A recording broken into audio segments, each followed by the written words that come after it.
বিপুল ভোটে জয়লাভের পর মেদিনীপুর জুড়ে আনন্দের জোয়ার বইতে শুরু করেছে। বিজেপি প্রার্থী শঙ্কর গুছাইতের এই জয়কে ঘিরে দলীয় কর্মী সমর্থকদের মধ্যে দেখা গেছে ব্যাপক উচ্ছ্বাস উদ্দীপনা।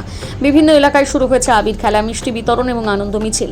ঢাকের তালে তালে নাচে গানে মেতে উঠেছেন কর্মী সমর্থকেরা। এই জয়কে তারা জনসমর্থনের প্রতিফলন হিসেবে দেখছেন এবং আগামী দিনে উন্নয়নের আশায় নতুন উদ্যমে কাজ করার বার্তা দিলেন বিজেপির প্রার্থী শঙ্কর গুছাই। তৃণমূল প্রার্থী সুজয় হাজরা পরাজয়ের পর প্রতিক্রিয়ায় বলেন, আমাদের সরকারের কাজকর্ম এবং আমাদের ন্যারেটিভ এই ফলাফলের জন্য দায়ী, আমরা তা স্বীকার করছি। তিনি আরো জানান, জনগণের রায়কে সম্মান জানিয়ে তারা এই ফল মেনে নিচ্ছেন।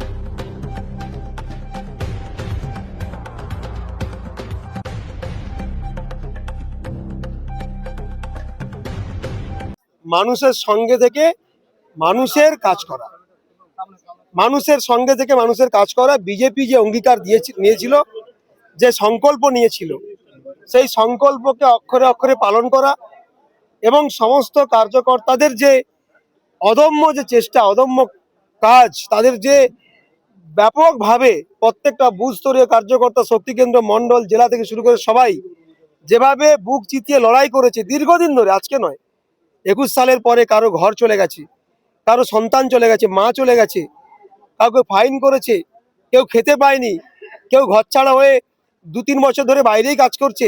সেই সমস্ত কার্যকর্তাকে উৎসর্গ করছে আজকে জয়। তাদের নৈতিকভাবে যে লড়াই করেছে তারা বুক চিতিয়ে, এই জয় হচ্ছে তাদের লড়াইয়ের ফসল। টাফ কিছুই ছিল না। আমাদের কার্যকর্তারা প্রথম দিন থেকে লড়াই করছে, আর সঙ্গে সঙ্গে মেদিনীপুরের আপামর জনগণ তারা দুহাত তুলে আশীর্বাদ দিয়েছেন। সর্বস্তরের জনগণ, 2,60,000 ভোটার, তারা যেখানেই আমাকে দেখেছেন তারাই বলেছেন, শঙ্কর দা আমি আছি, শঙ্কর বাবু আপনি আছি, আমরা আছি, শঙ্কর স্যার আমরা আছি। বিভিন্নভাবে সর্বস্তরের মানুষের যে আবেগ, ভালোবাসা, আশীর্বাদের মানুষের আওয়াজ, এটা নিশ্চিত থাকুন মেদিনীপুরের মানুষের আওয়াজ বিধানসভায় প্রতিফলিত হবে। মেদিনীপুর জিতবে, এটা নিশ্চিত থাকুন। না, তাকে আমি শ্রদ্ধা জ্ঞাপন করেছি। আমি তাদের কাউন্টিং এজেন্ট, পোলিং এজেন্ট এবং তাদের ইলেকশন এজেন্ট সবাইকে আমি আমার হৃদয়ের অন্তঃস্থল থেকে প্রণাম নিবেদন করেছি। যে লড়াইটা ছিল আদর্শের লড়াই, লড়াই ছিল আমাদের সামাজিক লড়াই এবং রাজনৈতিক লড়াই, এটা ব্যক্তিগত কোনো লড়াই ছিল না। সেই জন্য ব্যক্তিগত সুজয় দা, আমাদের কালু চৌধুরী থেকে শুরু করে প্রত্যেক কাউন্টিং এজেন্টকে আমরা একদম একদম সুন্দরভাবে প্রত্যেককে আমি লাঞ্চের সময়ও কোঅপারেট করেছি, তাদেরকে বাইরে বের করানো থেকে শুরু করে সবটাই আমরা করেছি।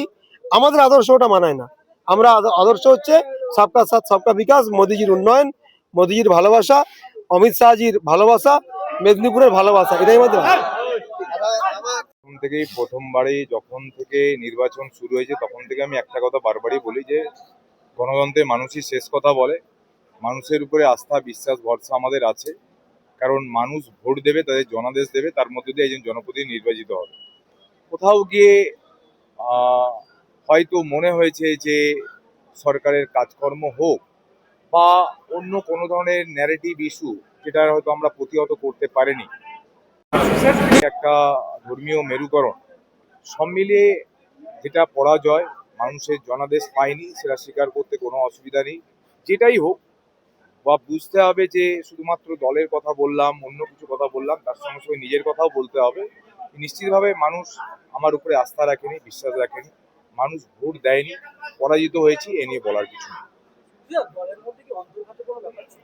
আমি এই বিষয় নিয়ে বলবো না, কারণ একটা ট্রেন যখন সারা ওয়েস্ট বেঙ্গলেই চলছে, তো আমি তো জেনেই প্রার্থী হয়েছি যে এরা আমার ক্ষতি করতে পারে, তারা আমার ক্ষতি করতে পারে।